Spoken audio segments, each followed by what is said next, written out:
Hello, everyone, and welcome to this year's SXSW conference. Thank you for allowing me to come speak with you today. One of the main goals of this conference is to bring together business professionals to innovate change within the workplace as well as outside of the workplace. So today I'm here to speak with you about one of the ways that we as business professionals are able to ignite change within the workplace. About 15% of our population today is made up of people who have disabilities. These disabilities may be physical, they may be intellectual, or they may be psychiatric.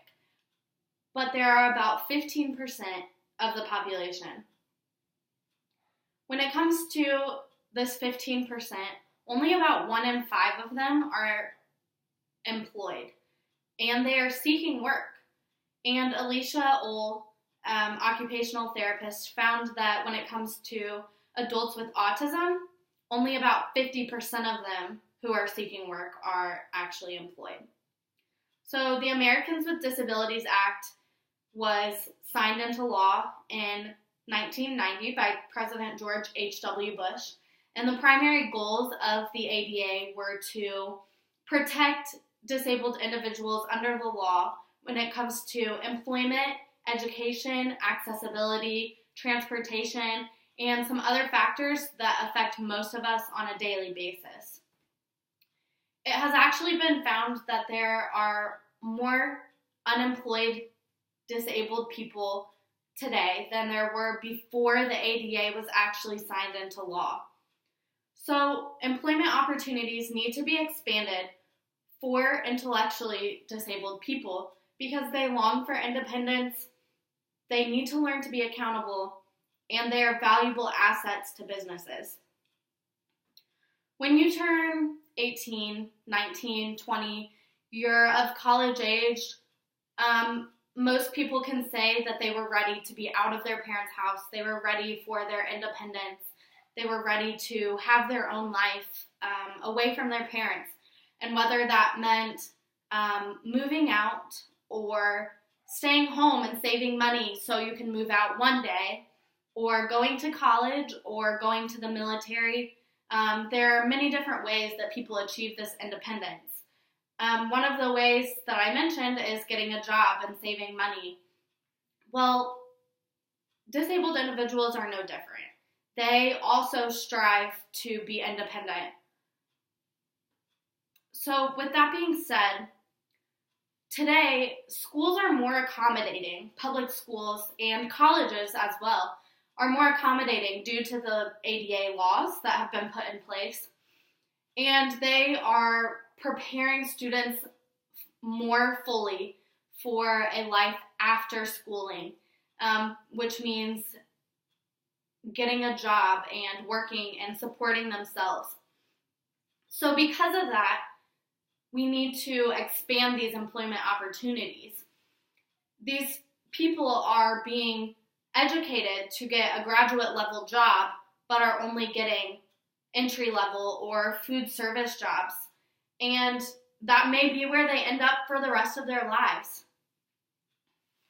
A lot of people would argue that it's too costly to employ people with disabilities because they need all these accommodations and they need help, and you're paying them more than their work is worth. But overall, employing these people would cause a decrease in the unemployment rate as well as an increase in financial contribution into the economy. Secondly, disabled people need to learn how to be accountable just like everyone else, especially if they want to gain independence. Like I said before, schools are doing a great job preparing people for the real world and preparing disabled individuals for the real world and for work and higher level careers. By holding them accountable with a job, they are responsible for their tasks at work, they are responsible for their finances, they are responsible for their relationships, and these are all things that as adults we need to be accountable for. A lot of people would argue that school and home life can help these people be independent and accountable, which is true. Chores help you stay accountable. Schooling, schoolwork, assignments, that all helps you, and it's great. But the public school system only lasts until 22 years of age for a person with an intellectual disability. At 22, this person is expected to go out into the real world and find a job, and in many cases, parents aren't able to take care of their intellectually disabled children forever. Whether they get sick themselves, they get too old, something happens, they pass away. Parents, unfortunately, will not always be there to hold their children accountable. So it's very important that accountability is a big factor, and that is why employment needs to be expanded. Third, people with disabilities are very valuable to businesses. A lot of people would argue that disabled workers are fired more often or can't complete their work on time or efficiently or correctly. And a lot of people would also say that they need too many accommodations. You don't know what kind of accommodations will come up while they are employed there. The turnover rate for disabled workers is much higher.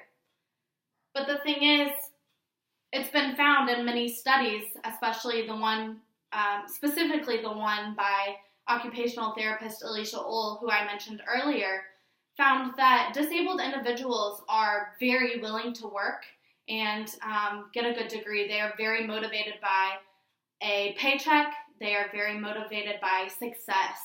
A study done by Roger DeRose, who is the president of a foundation called the Kessler Foundation, which supports employment for disabled workers. He found that absenteeism was lower in disabled workers and loyalty was higher.